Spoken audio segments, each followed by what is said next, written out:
chapter 13, section 1.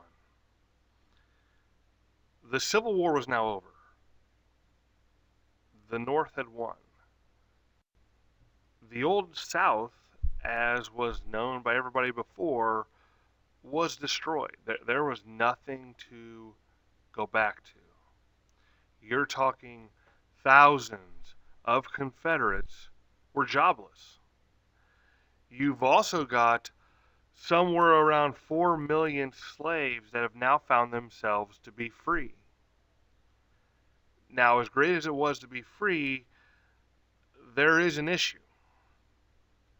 They have nowhere to go. They have no money. But what they do have is expectations. I mean, think about it. They wanted to establish churches. They hadn't been allowed to do that as slaves. They wanted to establish schools. They hadn't been allowed to do that as slaves. They wanted to legalize their marriages. They wanted to find family members who had been sold away. They wanted basic human rights. And one of the big things that they wanted that could solve a lot of their issues was land. If they can get land, that could solve so much for them. I mean, if you have land, you have a place to live, you have a way to earn a living, you have food. There was even so much hope that they would get land that a rumor started going around that every former slave was going to get 40 acres and a mule, which was just a rumor. There's no way that could be done. But now comes the big question. How are we going to rebuild the country, the Union? Now, the president at this time was Abraham Lincoln.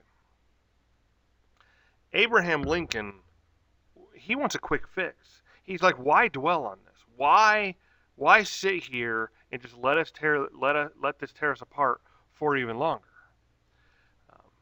Let's put it back together. He even started before the Civil War ends. The Civil War ends in 1865.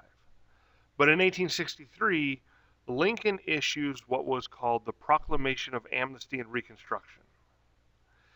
Basically, it offered, there's really two parts of this. It offered amnesty to Southerners. Amnesty, a full pardon. Now, it does not offer any amnesty to high-ranking Confederates. But if you weren't one of those high-ranking Confederates, if you would swear allegiance to the U.S. Constitution, if you would accept the fact that slavery was over, we forgive you. Welcome back to the U.S. That was for the people. For the states, because remember, the states had seceded from the Union. They had pulled away. They didn't want to be part of the U.S. anymore. If those states want to come back in, though, the other part of this, the Reconstruction part of this proclamation, is the 10% plan.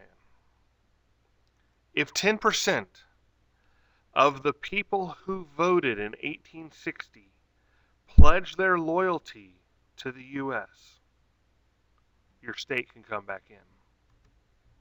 Only 10%. Not a real high number. Lincoln wasn't trying to dwell on the subject and just punish them. Now, Congress hates Lincoln's plan. Congress opposes it. They do not trust the former Confederates. They're afraid that they won't have any loyalty to the United States, to the Union. They won't protect the former slaves. So Congress decides to pass their own bill. The Wade-Davis bill, named after the two congressmen that came up with it. And as part of the Wade-Davis bill, slavery would be abolished. Very similar to Lincoln's. And if your state's going to come back in, you can rejoin after a majority of white males take an oath, a majority. So you're talking over 50%. Now, Lincoln had his plan. Congress didn't want to go by that. Congress writes their plan. Thing is, if Congress wants a plan, it has to go to the president's desk. Lincoln sees this as too harsh, and Lincoln vetoes it. So it sounds like now would be a good time for Congress and Lincoln to get together, figure out what they're going to do. But that's not going to happen. April 14th, 1865. John Wilkes Booth is going to enter Ford's Theater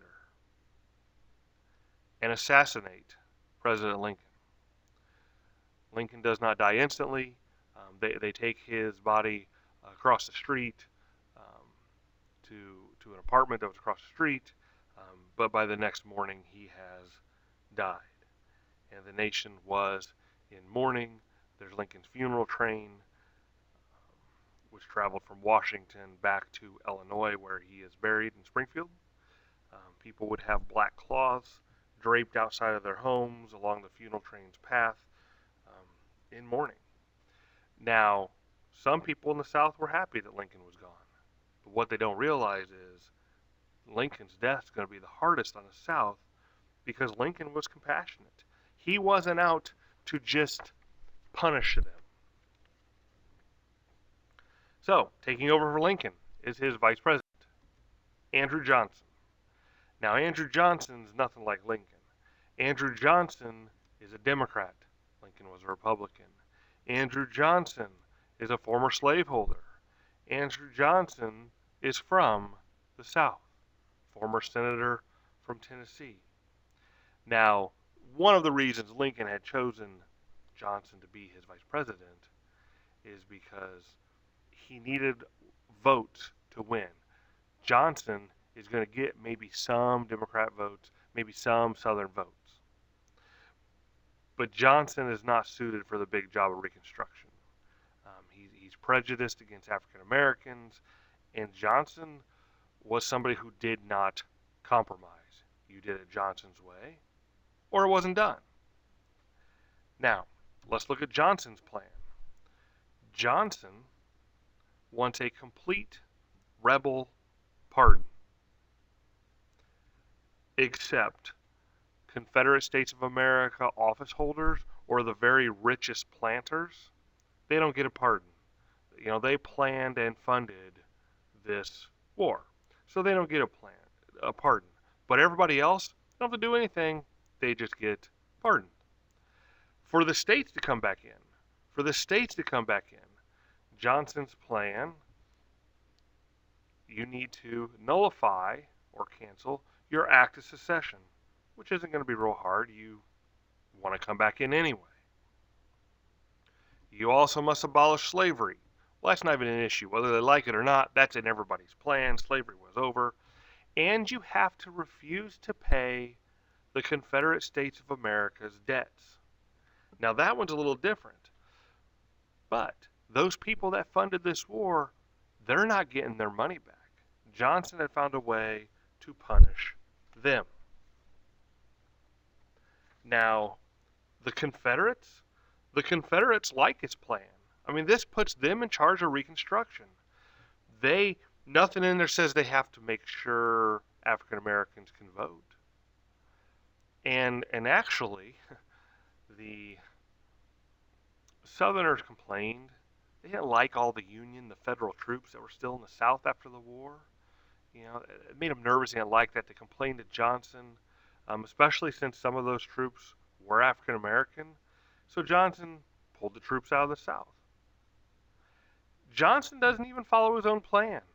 Johnson's going to recognize Mississippi as coming back into the United States when Mississippi had not even ratified the 13th Amendment yet.